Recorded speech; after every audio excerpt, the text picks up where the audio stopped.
Hey y'all, how you doing? We're back, and as you can see, I'm out here at the garage. Um, Basically, here's what I'm doing. Yep, you're viewing it correctly. I am redoing this job again. This is my power steering cooler, and it's been leaking, and it's been making a heck of a mess. So, what I'm going to do is I'm going to put these new hoses on here. I put new hoses on here about a year ago, and they just leaked. And I think what was wrong is that those hoses weren't very good, and they probably had aged some.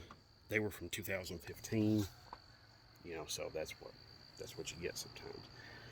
So, also, this I want to show you a couple of discoveries about this setup here. This cooler clips in to two plastic clips down there. Okay, so those two plastic clips, okay, you're going to have a clip there and a clip there, and then same thing over here, a clip there and there. So you'll have to squeeze them, and then that thing will just come right off. Okay, that's one thing. Another thing, sorry about the light in your face, I do apologize about that. The other thing is that part of this, the top part is a transmission cooler, the bottom part is an AC condenser. Okay, so top part is a transmission cooler here, and then this lower part down here is an AC condenser. So two different parts. Okay, so basically what you've got is these two pieces are made together, and it's not the best setup in the world.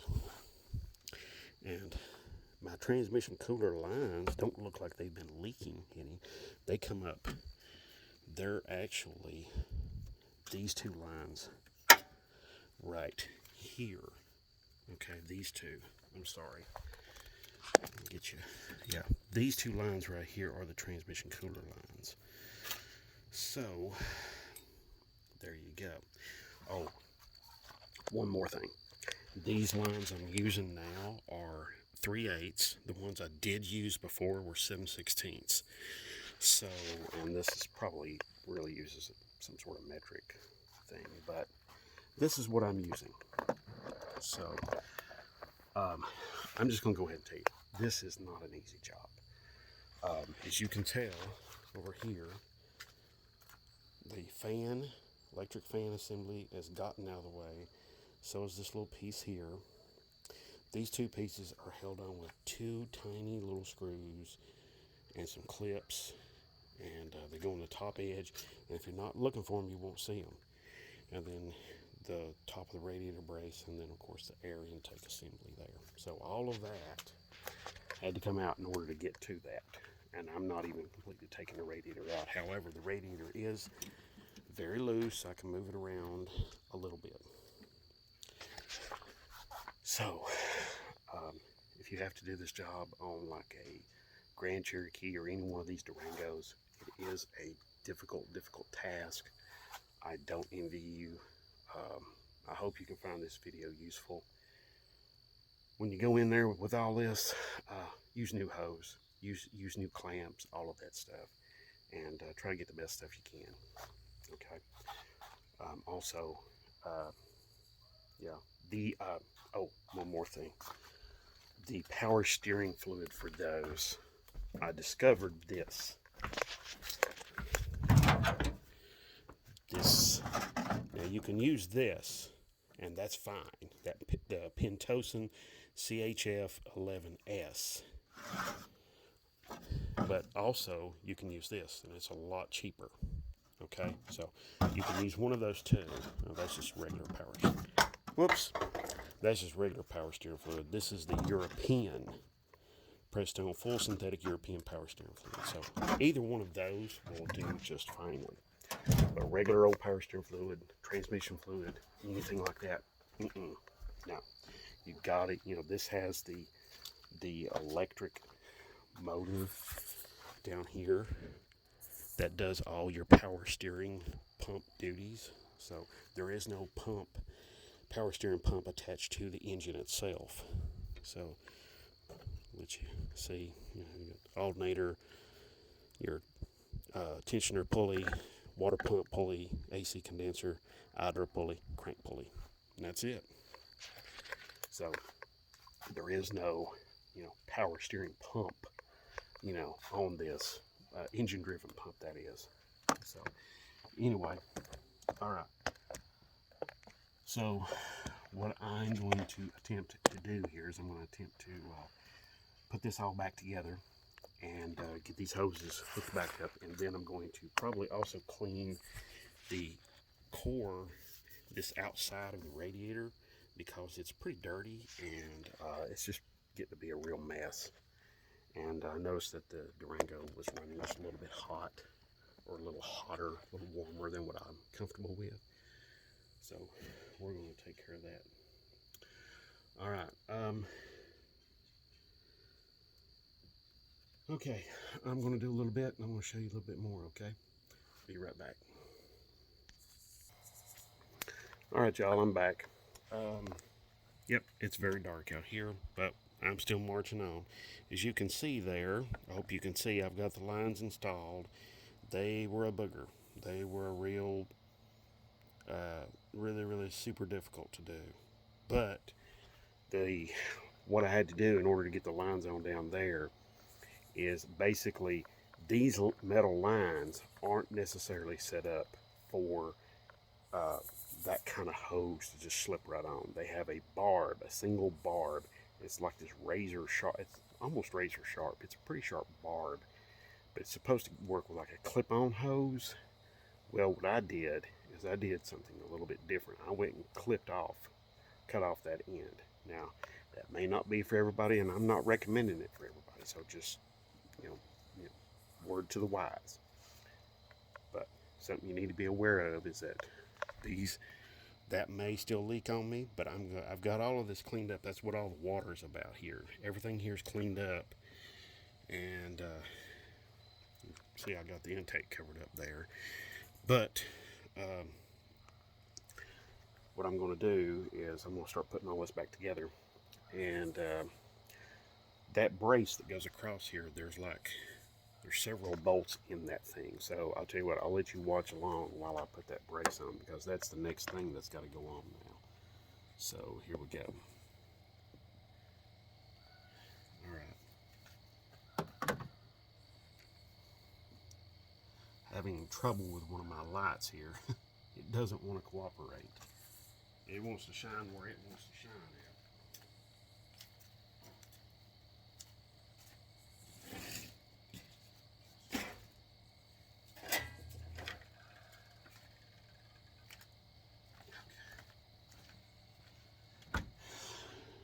Alright, now these little bits here, they go in these holes, let's see, where do they go? Oh, right there. They go in that hole there on the back side of this radiator brace. So, this thing is a little difficult to do, but as you're doing this, as you set it up here, go ahead and hook your wires up to your horns. Just go ahead and get that done, that part done. Just go ahead and do that. These wires will go either way on these horns, so I don't think it's tremendously complex, or particular about which way they go. So, anyway, let's get them put on. Just little blade clamps is all they are. Just simple old blade clamps. Or sorry, blade clips. Blade style electric connections.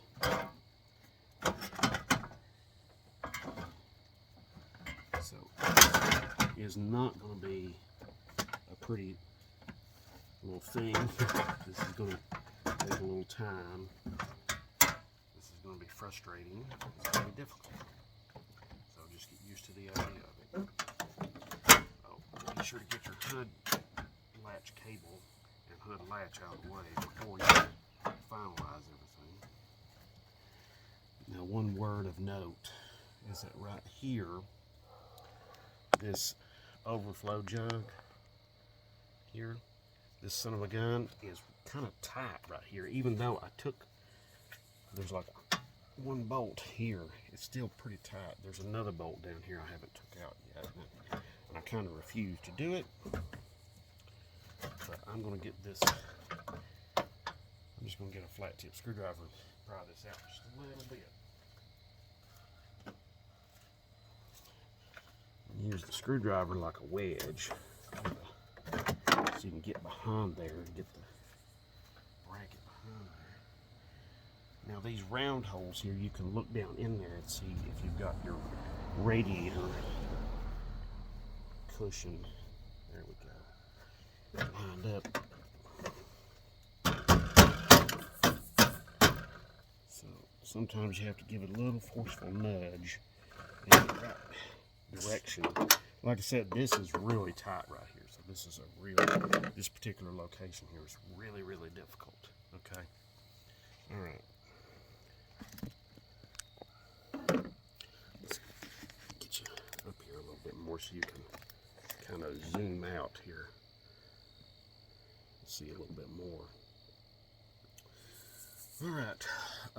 We got 2, 3, 4.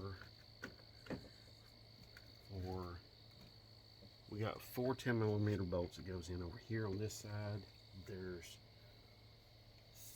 3, 4 on this side. I think I lost one of them, so there may only be 3. So anyway, all right. So let's get back at it.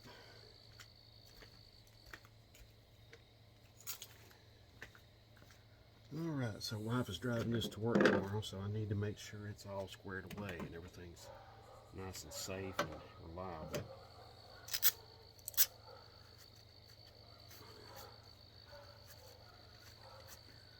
But anyway,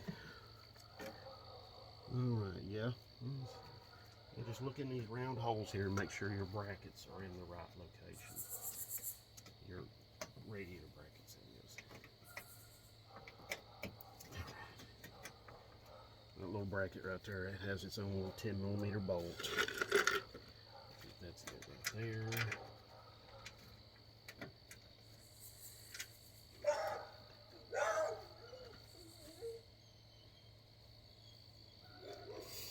Alright, I'm going to have to pause this for just a minute. I'll be right back.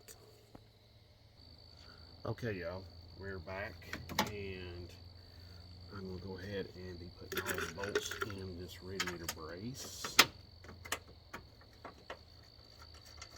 There's like I said before, there's a whole bunch of 10mm bolts that goes in this brace. So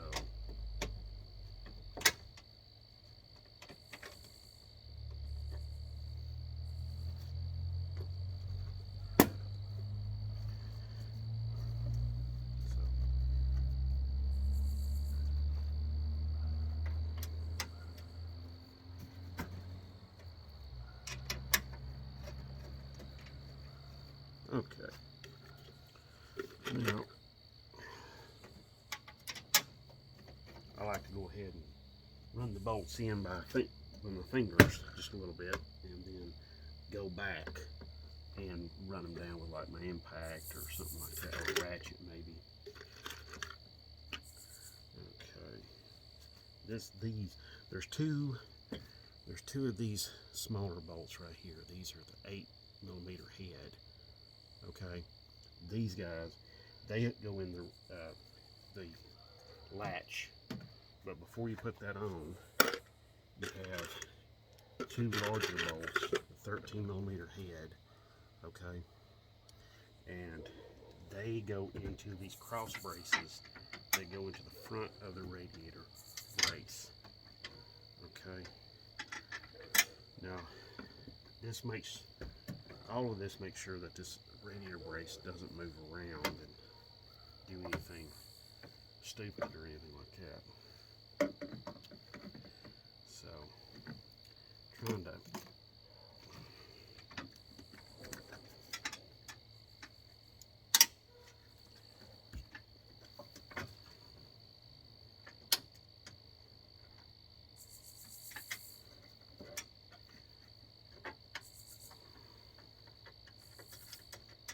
There we go, that's starting.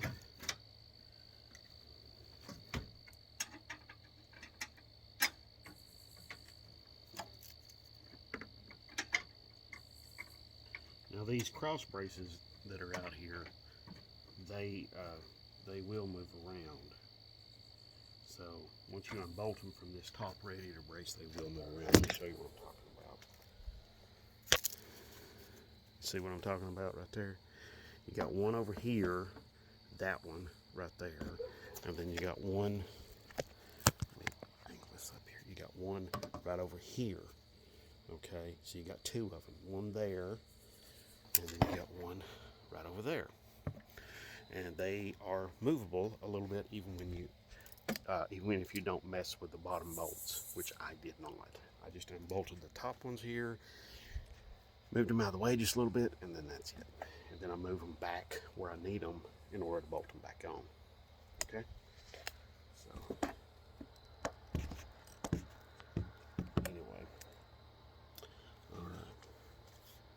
Let's get y'all positioned here where you can see a little bit more, hopefully.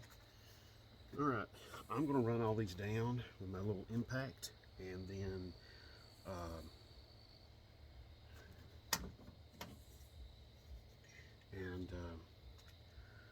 I'm thinking I'm going to put that, there's a little shroud that goes right here, and then my fan and shroud assembly goes right here.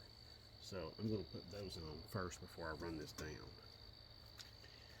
So anyway, I'll let you see what's going on.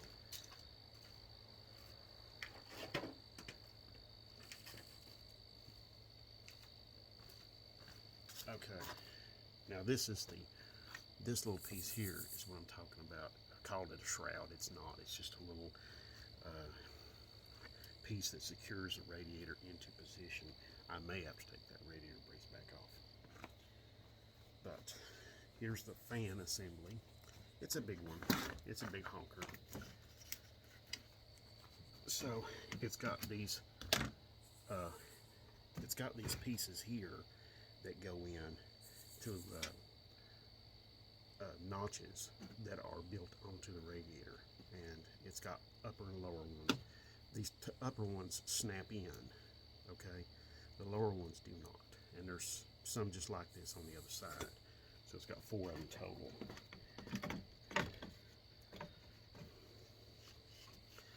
Of course, you want to put this in gently, and you don't want to go ramming it in there and all that stuff.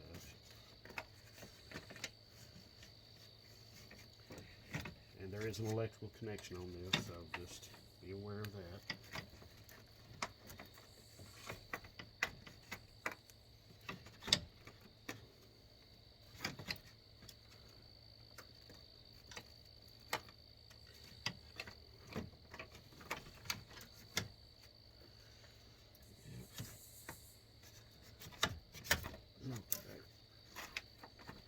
These AC lines, you want to be really careful with them because they are aluminum.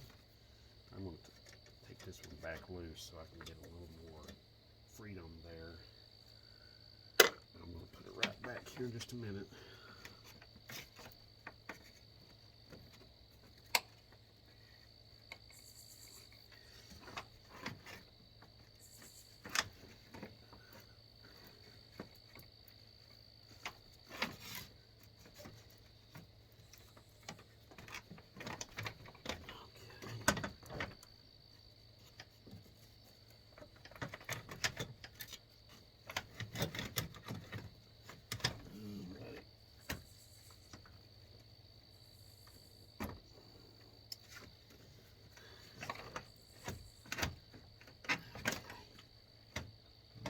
Very close here.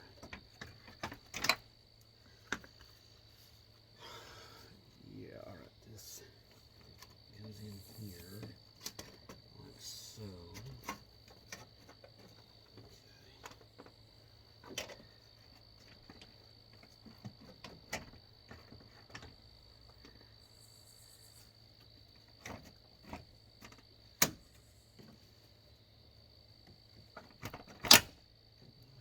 snapped in. Yep, all of them, well, almost all of them snapped in.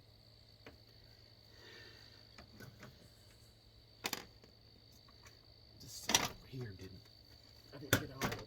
There we go. Yep, maybe. Alright.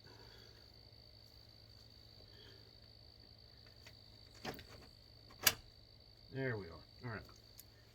Yep, those, yep. Okay.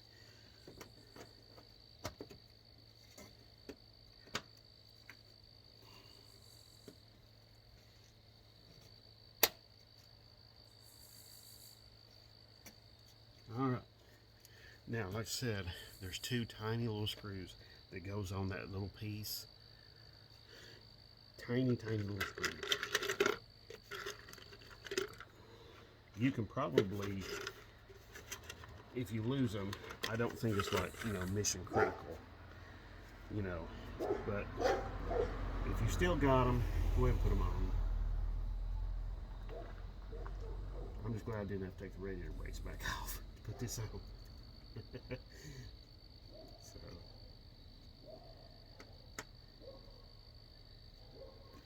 all right.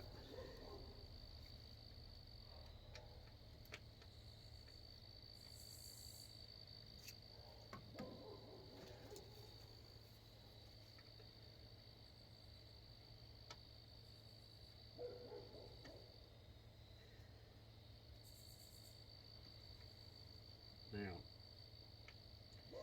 well, you know what? Like I said, it's not mission critical, and there is some snaps that holds that little piece on, so I ain't gonna disregard them.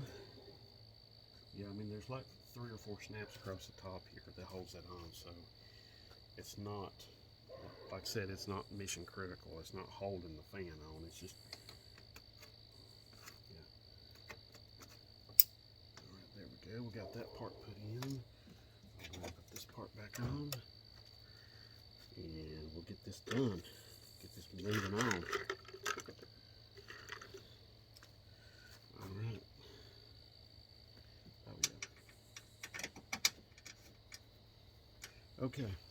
I'm gonna tighten some of this stuff down, and I'll get right back to you and show you a little bit more. Okay, y'all. Basically, I'm just about done. Just a couple of little things you need to be aware of. One, back here when you're putting on your air intake, you've got that AIT sensor. Okay, all right, that one little connector goes to the air intake assembly. That air intake assembly, I pretty much take it all off in one piece and leave it that way. Sorry about that, but that's the way I do it right there. And let me do something here to make it a little bit better, so you can see a little bit better. Get this light up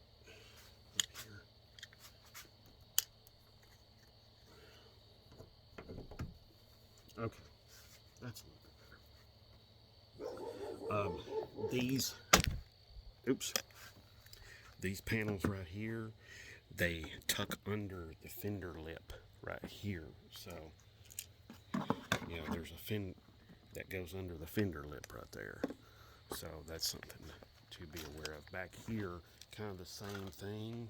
Well, it is the same thing. This tucks under the fender, the lip right there. So be sure to do this when you pull these out. Now, you can probably do this job without removing them, but man, is it difficult. Now, of course, you can take the whole entire, I've said this before, but these panels, this panel and this panel, the grill assembly and the bumper cover and the lower grill assembly down there, they're all made into one piece. So that's why I didn't go ahead and take like the grill out and all that. It's an aggravating job to do. I've done it twice now. But you know, you live and you learn. So I used 7/16 hose last time. This time I'm using 3/8. So, and last time I think my hose was a little bit older and maybe not that good to begin with. But you've got a lot of these little push pin, I call them plastic rivets. they just go in here, and then they got this little center portion that goes in there and pushes out. So you've got a whole series of those. All right, there's like several on this side, and there's several on that panel over there.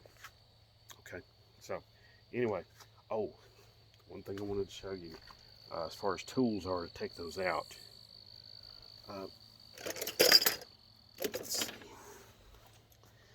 Let's see. Where's the other one? There's another one of those tools here. There it is. Yep. Okay. Now, these don't look like much now, but they're pretty dirty, and I've used them an awful lot. I've had these for a couple of years. There's actually 2 more that goes with this set. There's like a set of 5, I think. And I got these at AutoZone for like really, really cheap. And I just thought, you know, and they're made specifically just to work with these things. And I thought, you know, these things ain't gonna be worth a crap. You know, they were really cheap. I think they were like $10 for the whole set or something like that. But I got them really dirt cheap, and they've been fantastic. So just something to be aware of, okay? Usually when I pull these panels out, I leave the gasket attached to them, and I just pull them both out together with the gasket. Okay?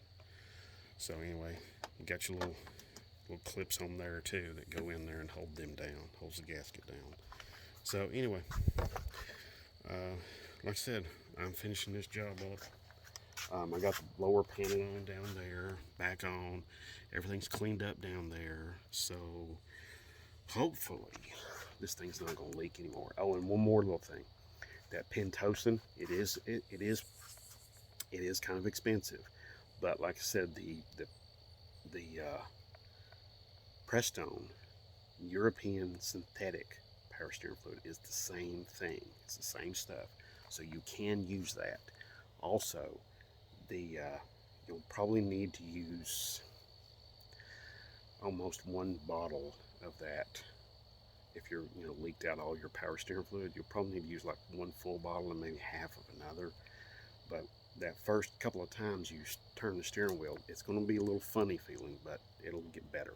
Okay, you'll start feeling the boost coming from the power steering pump. So it'll feel like there's no boost there for the first couple of tries, but after that, when you're turning that wheel back and forth, you know, cycle the wheel all the way one side to the other. And like I said, that first little bit, you won't feel any assist, then it will come home. So, okay. All right, I'm going to stop rambling here. I've rambled enough. All right, thank you very, very much for watching.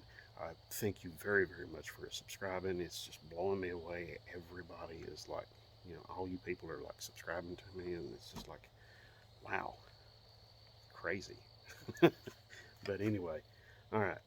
And so I thank you so much for that. And also, really do appreciate it. Appreciate everything y'all do. If you got any questions, comments, ideas, anything, put them down below. I'll get right back to you as soon as I can and try to answer your questions as best I can. All right. Thank you very much for watching, and God bless.